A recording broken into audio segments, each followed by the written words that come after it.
Hello दोस्तों, स्वागत है आप सभी का आपके अपने चैनल गुरुमंत्र इंस्टीट्यूट में। आज की यदि मैं बात करूं तो ये फिजिक्स की वीडियो है, लेसन 4 की ये चौथी वीडियो है, क्योंकि इससे जो पहली वाली वीडियो थी उसमें मेरे को ये सारे टॉपिक क्लियर कराने थे, लेकिन वीडियो बहुत ज्यादा लंबा हो गया था, तो इसीलिए केवल चुंबकीय क्षेत्र के बारे में ही हम बता पाए थे। तो जिन्होंने वो वाली वीडियो नहीं देखी वो देख लें। इसके बाद की हम बात करेंगे, आज हम आगे वाले टॉपिक हो गए चुंबकीय बल रेखा, चुंबकीय फ्लक्स, ये वाले जितने भी टॉपिक क्लियर होंगे सभी को कराने की कोशिश करेंगे। ठीक है, तो पहला हम स्टार्ट करते हैं चुंबकीय बल रेखाएं। जैसे कि हमने कल बताया था कि ये चुंबक होती है और चुंबक के चारों ओर का जो क्षेत्र जहां पर हम चुंबकीय प्रभाव का अनुभव करते हैं वो चुंबकीय क्षेत्र कहलाता है।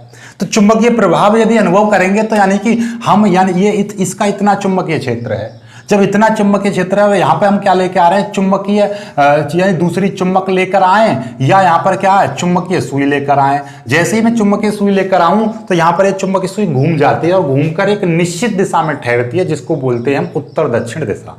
ये प्रॉपर्टी होती है चुंबकीय क्षेत्र की कि चुंबकीय क्षेत्र में यदि मैं चुंबकीय सुई को लेकर आऊं तो चुंबकीय सुई कैसे एक निश्चित घूम जाती है और घूमने के बाद में सदैव उत्तर और दक्षिण दिशा में ठहरती है। जो उत्तर की तरफ होता है वो उत्तरी ध्रुव और जो दक्षिण की ओर होता है वो दक्षिणी ध्रुव। ठीक है, तो मतलब समझ में आ गई। तो ये चुंबक है, चुंबक के चारों में एक सुई लेकर आया, यहां से ये घूम गई सुई और उत्तर दक्षिण दिशा में रुकी, तो मैं कह दूंगा कि यहां से इस चुंबक का यहां तक चुंबकीय क्षेत्र है।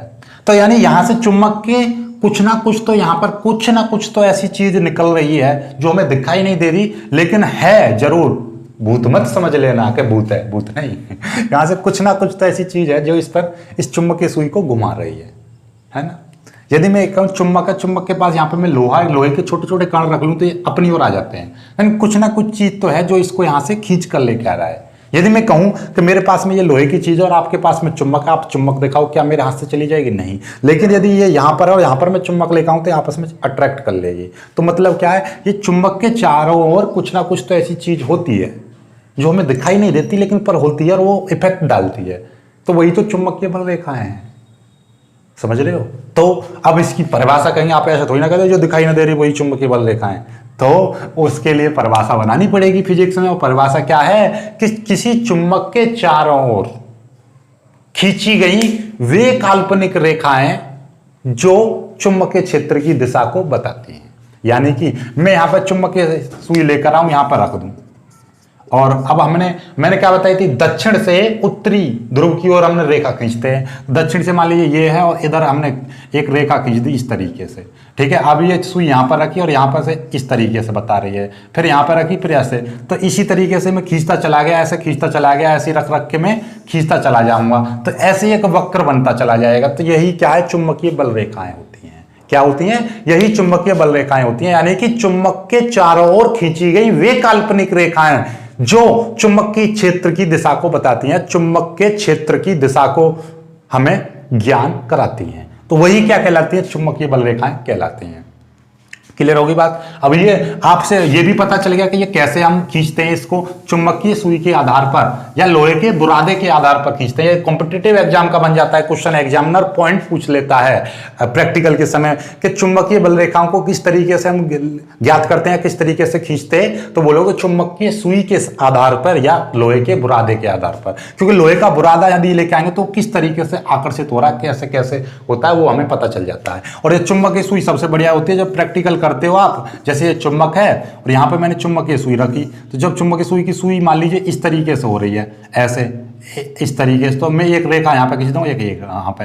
अब फिर मैंने ऐसे करा, अब ये चुंबकीय सुई इस तरीके से हो रही है, तो मैं एक रेखा यहां पर, एक रेखा यहां पर, तो फिर मैं इनको मैं मिलाता चला जाता हूं, इसी तरीके से ये बनता चला जाता है ऐसे। तो इसी तरीके से ये रेखाएं आपस में आगे की ओर खींचती चली जाती है ये। तो ये क्या बन गया, ये चुंबकीय बल रेखाएं यहां से बन चुकी हैं। ठीक है, तो अब यहां से तुम्हें एक चीज पता चल रही है, देखो कोई भी दो रेखाएं एक दूसरे को कहीं नहीं काट रही हैं, तो ये चुंबकीय बल रेखाओं के गुण बन जाते हैं। पहली क्या है, देखो यहां पे ध्रुवों के पास में इनकी दूरी बहुत कम है, यानी पास पास है, और जैसे जैसे दूर जाती जा रही है वैसे दूरी बढ़ती जा रही है। तो सबसे पहला पॉइंट बनाऊंगा, 4 पॉइंट में क्लियर करूंगा इसके गुण, चुंबकीय बल रेखाओं के गुण। पहला, ये चुंबकीय क्षेत्र की दिशा को बताती हैं। दूसरा, ये यानी कि ध्रुवों के पास चुंबकीय बल रेखाओं की दूरी बहुत कम होती है, अर्थात ध्रुवों के पास चुंबकीय बल रेखाएं बहुत पास पास होती हैं, ये पास पास हैं। ठीक है, तीसरी बात, ध्रुवों के पास चुंबकीय बल रेखाएं पास पास होने का अर्थ है कि वहां पर चुंबकीय क्षेत्र प्रबल है, ठीक है। और जैसे जैसे ध्रुवों से दूर जाते जाते हैं वैसे वैसे इन रेखाओं के बीच की दूरी बढ़ती जाती है। और पॉइंट बताता हूं मैं कि ये दो बल रेखाएं यानी दो चुंबकीय बल रेखाएं कभी भी एक दूसरे को नहीं काटती हैं। कहीं पर क्रॉस दिखाई दे रहा है? ऐसे नहीं दिखाई दे रहा। यदि ऐसे काटेंगी तो यानी ये कटान बिंदु, तो यहां पर दो स्पर्श रेखा, एक ये और एक ये, दो स्पर्श रेखा खिंच जाएंगी। तो दो का मतलब क्या है कि इस पर एक रेखा ए से बी की ओर और एक सी से डी की ओर, यानी कि दो बल रेखाएं बताएंगी। यानी यदि ये दो बल रेखा एक दूसरे को कहीं काट देते हैं तो इसका अर्थ होगा कि वहां पर दो स्पर्श रेखा खींची जा सकती हैं। और दो स्पर्श रेखा खींचने का अर्थ है कि वहां पर चुंबकीय क्षेत्र की दिशा दो हो सकती है। तो दो तो कभी हो ही नहीं सकती हैं, ये तो असंभव है। क्या मैं ऐसे खड़ा हूं, क्या मैं आगे देख रहा हूं, तो क्या ऐसा संभव है कि मैं इसी समय पर पीछे भी देख लूं, मेरी दो आंखें, मतलब एक आंख इधर घूम जाए? नहीं है ना। तो उसी तरीके से चुंबकीय बल रेखाएं भी एक ही दिशा में रहेंगी, ऐसा नहीं कि एक बिंदु पर काट देंगी, कभी नहीं काट सकती हैं, ठीक है। तो क्लियर हो गया बात। अब आगे की हम बात करेंगे चुंबकीय बल रेखाएं, और ये खत्म हो गया। इतने ही इसके पॉइंट हैं और बाकी पॉइंट आपको नोट्स में मिल जाएंगे, बहुत आसानी से उनको याद कर पाओगे तुम, ठीक है। आगे की बात करता हूं मैं चुंबकीय फ्लक्स की। तो चुंबकीय फ्लक्स क्या है? सेम टू सेम यदि आपने चुंबकीय बल रेखाएं पढ़ ली, जैसे वैद्युत फ्लक्स पढ़ा था, वही चीज यहां पर है चुंबकीय फ्लक्स। तो वो मैं बताता हूं। ये चुंबकीय फ्लक्स पढ़ेंगे, देखिएगा ये चुंबक है और चुंबक के ये चारों ओर का ये क्या है? चुंबकीय क्षेत्र है। तो किसी चुंबकीय क्षेत्र में, या बोलेंगे एक समान चुंबकीय क्षेत्र बोलेंगे, ठीक है। एक समान का मतलब, एक समान चुंबकीय क्षेत्र कौन सा होता है? एक समान चुंबकीय क्षेत्र वह चुंबकीय क्षेत्र होता है जहां पर चुंबकीय बल रेखा एक दूसरे के समांतर हो और उनके दूरी आपस में बराबर हो। जैसे ये जितनी दूरी यहां पर है उतनी ही दूरी ये होनी चाहिए, उतनी ही दूरी ये होनी चाहिए और उतनी ही दूरी ये होनी चाहिए। और ये एक दूसरे के रेखाएं कैसी होनी चाहिए? समांतर होनी चाहिए। तो इसको बोलूंगा कि मैं ये क्या है? एक समान चुंबकीय क्षेत्र है। एक समान चुंबकीय क्षेत्र समझ में आया? यानी कि वह चुंबकीय क्षेत्र जहां पर चुंबकीय बल रेखाएं एक दूसरे के समांतर हों और उनकी दूरियां आपस में बराबर हों, अर्थात समदूरस्थ हो। समदूरस्थ का मतलब समान दूरी पर, समान दूरी पर, यानी कि इनके बीच की दूरी 5 सेंटीमीटर है तो इसके बीच भी 5 होनी चाहिए, इसके भी 5, इसके भी 5, तब ये आपका एक समान चुंबकीय क्षेत्र कहलाएगा। यदि ये रेखा ऐसे कट रही है तो भी ये चुंबकीय क्षेत्र एक समान नहीं कहलाएगा, और यदि यहाँ पर 5 और यहाँ पर 15 हो जाए तो भी ये एक समान चुंबकीय क्षेत्र नहीं कहलाएगा। तो एक समान चुंबकीय क्षेत्र क्या है? वह क्षेत्र जहां पर चुंबकीय बल रेखाएं की दिशा, चुंबकीय बल रेखाएं एक दूसरे के समांतर हो और तथा उनके बीच की दूरी बराबर हो, अर्थात समदूरस्थ हो। सभी रेखाएं समदूरस्थ होनी चाहिए, तभी वो क्षेत्र एक समान चुंबकीय क्षेत्र कहलाता है, ठीक है। आगे की बात करते हैं। ये कोई एक समान चुंबकीय क्षेत्र है, तो किसी एक समान चुंबकीय क्षेत्र में किसी बंद पृष्ठ, यानी यहां से बंद पृष्ठ ये है, बंद पृष्ठ से लंबवत गुजरने वाली चुंबकीय बल रेखाओं की संख्या को उस पृष्ठ का चुंबकीय फ्लक्स कहते हैं। इसे फाई बी से प्रदर्शित करते हैं। जैसे वैद्युत फ्लक्स का था, वैद्युत फ्लक्स को फाई ई से प्रदर्शित किया था, ठीक है, इलेक्ट्रिक फ्लक्स। ऐसे ही हमने चुंबकीय क्षेत्र को बी से प्रदर्शित करता हूं तो चुंबकीय फ्लक्स को फाई बी से प्रदर्शित करते हैं, और फाई बी बराबर होता है बी डॉट ए वेक्टर, ठीक है।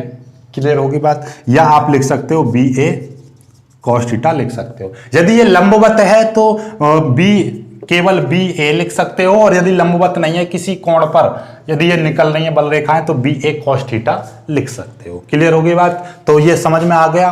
तो आपका क्या है, यानी कि अब आपसे पूछ ले कि चुंबकीय फ्लक्स क्या होता है, तो आप कहोगे कि सर एक समान चुंबकीय क्षेत्र में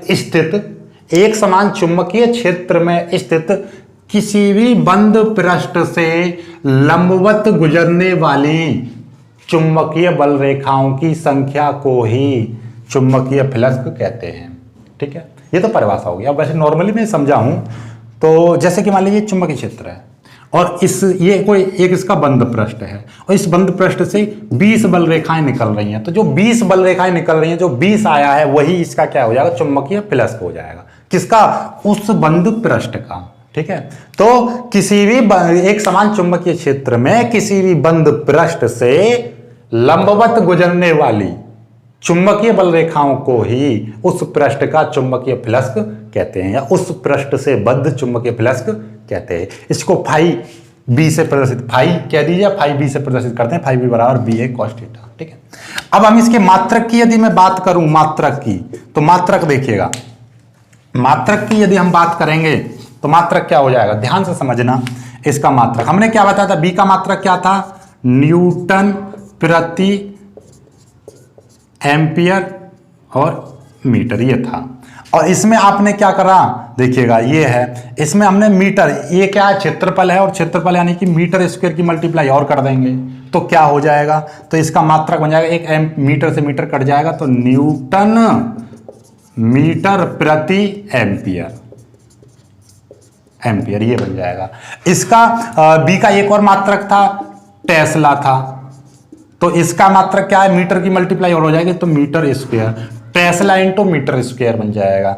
एक और मात्रक था उसका, यानी बी का एक मात्रक ये भी था कि वेबर प्रति मीटर स्क्वायर, तो वेबर प्रति का मतलब क्या है, वेबर प्रति मीटर स्क्वायर नीचे आ गया, तो इसमें मीटर स्क्वायर की और मल्टीप्लाई हो जाएगी। मीटर स्क्वायर की मल्टीप्लाई क्यों हो रही है, क्योंकि यहां पर बी के साथ में क्षेत्रफल है। ठीक है, जिनको नहीं आ रहा मैं दोबारा से एक बार और बता दूंगा, तो ये क्या हो जाएगा, केवल वेबर बचेगा, मीटर से मीटर कट जाएगा तो वेबर बचेगा। ठीक है, तो अब देखो एक्चुअली में क्या है, यदि आपको नहीं समझ में आ रहा तो मैं फिर से बता दे रहा हूं, कोई दिक्कत नहीं है, बस आपको वीडियो लंबा हो जाकर पूरा देखा करो, लेकिन कोई भी दिक्कत मत लिया करो। देखो बी का मात्रक 3 बताए थे हमने, क्या था, न्यूटन प्रति एम्पियर मीटर, या एक टेस्ला था, या एक था वेबर प्रति मीटर स्क्वायर। ठीक है, इस तरीके समझ लेना, अभी बी फी का मतलब वेबर। ठीक है, अब हमें बनाना है फ्लक्स का, चुंबकीय फ्लक्स, यानी फाई का मात्रक बनाना है, फाई बी का मात्रक। अभी समझ जाना फाई बी का मतलब क्या है, चुंबकीय फ्लक्स का मात्रक। तो चुंबकीय फ्लक्स का मात्रक देखिएगा, ये है न्यूटन बट्टे एम्पियर मीटर। चुंबकीय फाई का फॉर्मूला क्या था, फाई बी का फॉर्मूला था बी इंटू ए, ये था। तो बी का मात्रक ये आ गया, ए का मात्रक क्या होता है, मीटर स्क्वायर होता है, तो 1 मीटर से 1 मीटर कट जाएगा तो क्या बन जाएगा, न्यूटन मीटर प्रति एम्पियर, ये बन गया। ठीक है, दूसरा मात्रक यदि मैं बनाऊंगा, इसका एक मात्रक है टेस्ला, बी का मात्रक एक क्या है, टेस्ला। यदि मैं टेस्ला लूंगा और ए का मात्रक क्या होता है, मीटर स्क्वायर होता है, तो टेस्ला मीटर स्क्वायर। ठीक है, एक और मात्रक यदि मैं लूंगा, यदि इसका मात्रक ये है, बी का मात्रक वेबर प्रति मीटर स्क्वायर इंटू ए का मात्रक क्या है, मीटर स्क्वायर, तो मीटर स्क्वायर तो मीटर स्क्वायर कट जाएगा तो वेबर। तो 3 मात्रक बन गए इसके। ठीक है, इसके भी 3 मात्रक बन गए। ये क्या, चुंबकीय फ्लक्स का एक मात्रक वेबर, चुंबकीय फ्लक्स का दूसरा मात्रक टेस्ला इंटू मीटर स्क्वायर, चुंबकीय फ्लक्स का एक तीसरा मात्रक न्यूटन मीटर प्रति एम्पियर, न्यूटन मीटर प्रति एम्पियर। तीनों को लिख लेना, तीनों को याद कर लेना, कोई सा भी कुछ भी आ सकता है कॉम्पिटिटिव एग्जाम में और आपके टिक मार्क में भी। ठीक है, यदि इसकी मैं विमा की बात करूं तो विमा की, यदि मैं बी की विमा की बात करूं तो आप समझो, बी की विमा क्या थी, M T minus 2 A minus 1, ये था बी की विमा, ये थी। और इसमें आपकी बी के साथ में ए की विमा और जुड़ जाएगी, यानी कि ए की यदि मैं बात करूं, ए तो बी की विमा, यहाँ पे बी के साथ में ए और लग रहा है तो बी की विमा तो ये हो जाएगी, और इसके साथ में ए लग रहा है तो ए की जगह पे क्या, एल स्क्वायर और आ जाएगी, यानी कि एल, ए क्या है आपका क्षेत्रफल, और क्षेत्रफल की विमा क्या होती है, एल स्क्वायर। तो क्या मतलब निकले, मतलब ये कि इसकी जो विमा बनेगी, यानी कि इस फ्लक्स की विमा बनेगी क्या, M L square T minus 2 A minus 1, ये इसकी विमा बन गई। ठीक है, यदि चुंबकीय क्षेत्र की हम बात करें और इसकी बात करें, दोनों का क्लियर हो गया सब कुछ आपका, मात्रक, विमा, ठीक है सब। अब बात कर लेते हैं चुंबकीय फ्लक्स घनत्व क्या होता है। चुंबकीय फ्लक्स घनत्व कोई अलग बात नहीं है, यदि आपका देखो मात्रक की यदि मैं बात कर रहा हूं तो मात्रक से आप समझ जाओगे, चुंबकीय फ्लक्स घनत्व की यदि मैं मात्रक की बात करूं तो क्या होता है, न्यूटन प्रति एम्पियर मीटर। तो आपको दिखाई दे रहा होगा सर कि न्यूटन प्रति एम्पियर मीटर, तो ये आपने बी का मात्रक बताया था, यानी चुंबकीय क्षेत्र का मात्रक बताया था। तो हाँ बिल्कुल सही बात है, जो चुंबकीय क्षेत्र होता है, देखिएगा ये जो फ्लक्स है ये, ठीक है, ये आपका क्या है, फ्लक्स का है, और ये फ्लक्स घनत्व है। तो मतलब क्या है कि एकांक क्षेत्रफल का जो चुंबकीय फ्लक्स होता है उसी को हम क्या कहते हैं, चुंबकीय फ्लक्स घनत्व कहते हैं। तो चुंबकीय फ्लक्स घनत्व तो कुछ नहीं है, यानी कि ये क्या है आपका, ये फ्लक्स है और फ्लक्स में ही मैंने क्या कर दिया, एक क्षेत्रफल, एकांक क्षेत्रफल का भाग कर दिया, यानी कि एकांक क्षेत्रफल का जितना भी चुंबकीय फ्लक्स होता है वही क्या कहलाता है आपका, फ्लक्स घनत्व कहलाता है। तो अब बी का जो फॉर्मूला क्या होता है, फाई बी यानी कि चुंबकीय फ्लक्स का फॉर्मूला क्या होता है, बी इंटू ए, और ये नीचे ए है, ए से ए कट जाएगा तो क्या आ जाएगा, बी बचेगा केवल। तो मतलब क्या हो गया, मतलब तो यही चुंबकीय क्षेत्र निकल आया। तो एक वर्ड में आप ऐसे भी बोल सकते हो कि चुंबकीय क्षेत्र के मान को ही हम क्या कहते हैं, चुंबकीय फ्लक्स घनत्व कहते हैं। सिंपल है, और क्या चाहिए, कुछ भी नहीं। समझ में आ गई ना बात। तो ये हो गया। तो इसका मात्रक विमा वही रहेगी जो चुंबकीय क्षेत्र की होती है। क्लियर है। तो और वैसे यदि एग्जैक्टली कोई पूछ ले तो एकांक क्षेत्रफल का जितना चुंबकीय फ्लक्स होता है उसी को हम क्या कहते हैं, चुंबकीय फ्लक्स घनत्व कहते हैं। तो चुंबकीय फ्लक्स घनत्व एकांक क्षेत्रफल का जितना है, ये भाग कर दिया तो ये आ गया। क्यों? क्योंकि जो फ्लक्स का जो फॉर्मूला होता है बी ए होता है, और एकांक क्षेत्रफल की बात करें तो क्षेत्रफल का मैंने क्या कर दिया, भाग कर दिया। क्षेत्रफल से क्षेत्रफल कट गया, बचा क्या, बी बचा। समझ में आ गई बात। तो ये भी क्लियर हो गया। कितना अच्छा समझ में आ रहा है। ठीक है, समझ में आ रहा है तो वीडियो को लाइक मारो यार, और लाइक मारने के बाद में जो नए हैं वो चैनल को सब्सक्राइब कर लिया करो, और बेल आइकन को दबा लिया करो। और आपको यहाँ पे पता ही है, आपसे दिमाग में आ जाए ना, हम इस चैनल को सब्सक्राइब क्यों करें, तो इसके बहुत सारे कारण हैं। आपको notes, practice set, model paper, solve paper, unsolve paper, सारा कुछ यहाँ पर मिलेगा फ्री। तो ये वजह सबसे अच्छी है आपके लिए। दूसरी, यहाँ पर आपके रेगुलर टेस्ट लिए जाते हैं, ये सबसे और बड़ी वजह है। यहाँ पर मनुष्य पढ़ाते हैं, ये सबसे ही बड़ी वजह है। ठीक है, चलो आगे की बात करते हैं। देखिएगा, ये हो गया। अब केवल चुंबकीय क्षेत्र की तीव्रता बची है। तो ये चुंबकीय क्षेत्र की जो तीव्रता होती है, तो इसको हम इस तरीके से देखेगा। एक्चुअली में क्या होता है कि ये चुंबकीय क्षेत्र की जो तीव्रता है ना, इसको हम आगे बताएंगे, लेकिन फिलहाल मैं तो आपको थोड़ा सा बता दूं कि जब कोई आवेशित कण होता है, जैसे कि मान लीजिए ये कोई कण है, प्लस क्यू कूलम आवेश है इस पर, और ये v वेग से क्या कर रहा है, मूव कर रहा है, तो ये चुंबकीय क्षेत्र उत्पन्न करेगा। तो और जब चुंबकीय क्षेत्र उत्पन्न करेगा तो इस पर एक चुंबकीय बल भी लगेगा। तो उस बल का जो मान होता है वो q into V into B ये होता है। ठीक है, जिसको हम चुंबकीय बल बोलते हैं। इस पर आगे डिस्कस करूंगा मैं खूब अच्छी तरह से, अभी फिलहाल इतना याद रखिए। जब इसकी मल्टीप्लाई करते हैं, यानी क्यू वी बी और साइन थीटा ये आ जाता है एफ बराबर। तो और ये लंबवत हम बात करें तो लंबवत का मतलब थीटा बराबर 90 अंश। तो लंबवत की बात करूंगा तो क्यू वी बी, क्योंकि साइन 90 का मान कितना होता है, साइन 90 का मान 1 होता है। तो एफ बराबर, तो यदि मैं बी का मान निकालूंगा तो एफ अपॉन क्यू बी आ जाएगा। ठीक है, ये आ गया।